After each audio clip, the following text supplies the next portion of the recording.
Divórcio.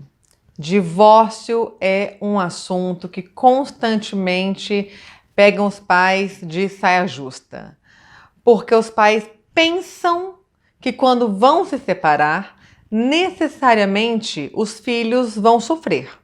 Bem, no ato da separação, no momento inicial da separação, nos primeiros dias, semanas, muitas vezes até nos primeiros meses, é muito provável que os filhos sofram sim, mesmo que os seus pais estivessem brigando o tempo todo dentro de casa, mesmo se os filhos viviam um ambiente infernal dentro de casa. Só que todo filho, toda filha sonha com o quê? Com a família perfeita. Todo filho tem a esperança de que papai e mamãe um dia vão se acertar, um dia vão fazer as pazes, um dia vão parar de brigar. Então, quando há de fato a decisão da separação, do divórcio, há naquele momento um sofrimento sim dos filhos também, junto com o casal que se separou. Todo mundo tem que lidar com a frustração, todo mundo tem que lidar com o luto. É um luto, porque aquela família ideal acaba de morrer. Então, todos os integrantes daquela família passam pelo momento de luto. Com o passar do tempo, quando os filhos começam a enxergar que a mamãe, que o papai estão melhores sozinhos do que quando estavam juntos um com o outro, os filhos começam a ficar aliviados. Os filhos começam a perceber o lado positivo de uma separação. Nossa, Denise, mas existe lado positivo na separação? É claro, é lógico que existe. Infelizmente, há uma cobrança social de que todo mundo, quando se cresce e vira um adulto, vai ter um namorado, vai ficar noivo, vai se casar e vai viver feliz ou infeliz para sempre com aquela pessoa que escolheu se casar. E isso é uma hipocrisia, ainda mais no mundo de hoje, no mundo tão falado como sendo moderno e num mundo onde é falado de a gente ter um amor próprio desenvolvido, de que cada um deve ter sim uma autoestima e não aceitar para si mesmo um relacionamento agressivo, um relacionamento desgastante, um relacionamento que faça você infeliz todos os dias. E daí, quando vêm os filhos, muitos desses casais que estão casados por cobrança social, por imposição social, por expectativa de ambas as famílias, muitos desses casais também têm filhos por expectativa alheia e não por desejo de ter filhos. E isso vai gerando uma bola de neve de uma situação problemática que quem paga o preço? O próprio casal. Então, quando o relacionamento não é fundamentado no desejo genuíno, no desejo real de ambas as pessoas estarem juntas uma com a outra, de ambas as pessoas se amarem e de fato querer um estar com o outro, o relacionamento já é um fracasso, mesmo que nunca se separem. E os filhos desse relacionamento não são bobos. Os pais subestimam muito a percepção das crianças. Os pais pensam que porque não estão muitas vezes gritando na frente das crianças, pensam que as crianças não estão percebendo os olhares, a indiferença, a neutralidade, a falta de carinho um com o outro, se dormem juntos, se não dormem. Os pais subestimam a sensibilidade dos seus filhos. Só que as crianças são verdadeiras antenas, nascem com um chip cada vez mais evoluído. As crianças percebem tudo o que acontece ao seu redor. E é muito ruim para um filho crescer em um lar onde ele percebe que não há amor entre os seus pais. Que é um relacionamento empurrado com o tempo, empurrado pela barriga, muitas vezes literalmente, pois muitos casais pensam que ter o primeiro filho ou tá na hora de dar um irmãozinho, ou nós temos condições, vamos ter mais um filho. Muitos casais pensam que encher a casa de filhos segura casamento.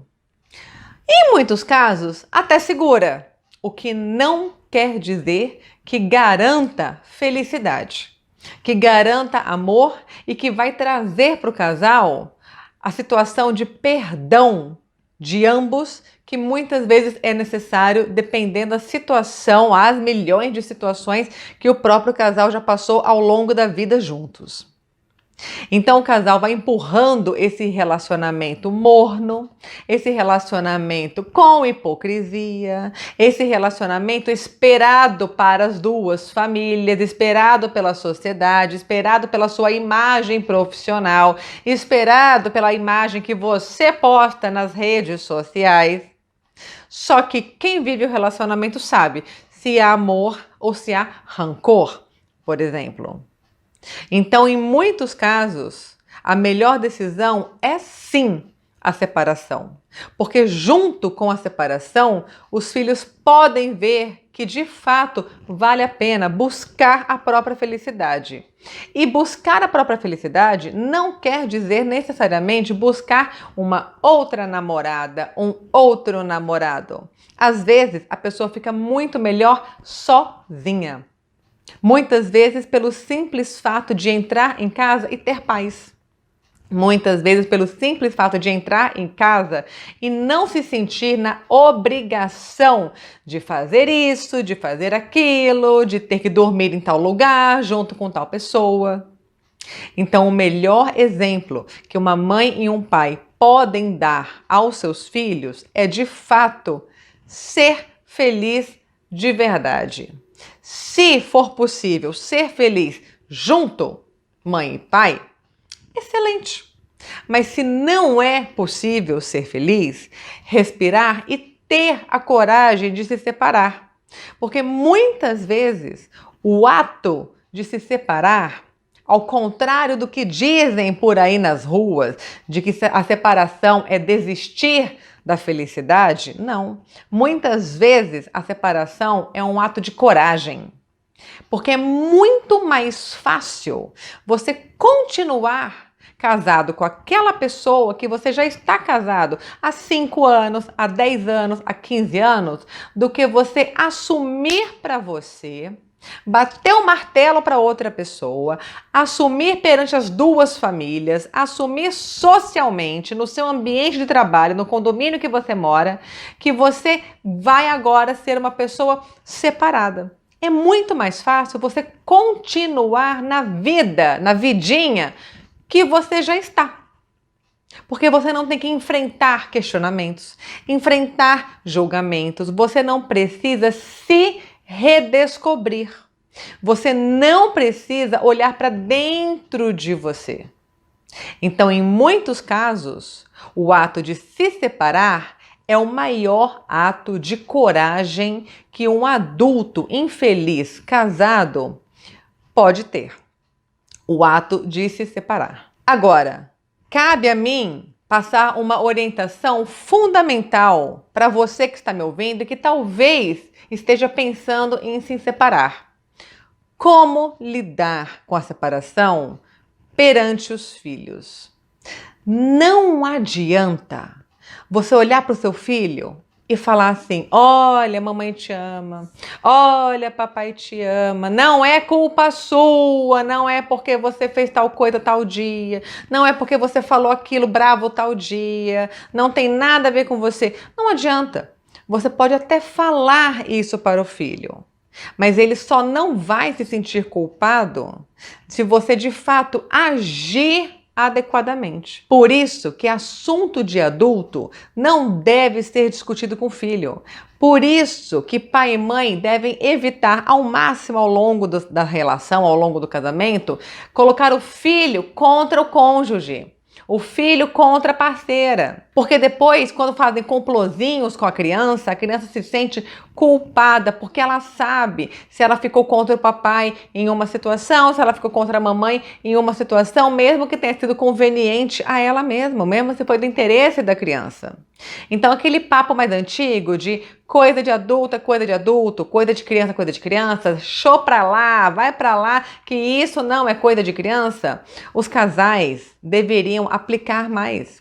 As crianças estão sendo intrometidas com muita frequência no meio das discussões dos casais. Não é que as crianças estão se intrometendo. Os pais estão deixando as portas abertas para isso. Os pais estão dando espaço para intromissões dos filhos e muitas vezes os pais usam os seus filhos como muleta para não assumir o que eles, como adultos, deveriam assumir. Então, o correto é que os adultos consigam entre si resolver as próprias questões. E você até pode falar para o seu filho, é óbvio que você vai falar: mamãe te ama, papai te ama, não é culpa sua, é culpa nossa, mas é na parte prática, é de acordo com o modo como você vai continuar ou vai passar a olhar para o seu filho com maior atenção. É de acordo com isso que ele vai se sentir culpado pela separação ou em paz de fato, ok? E nada de ficar muito temeroso se passado um tempo inicial da separação, o filho continuar perguntando: quando o papai volta para casa?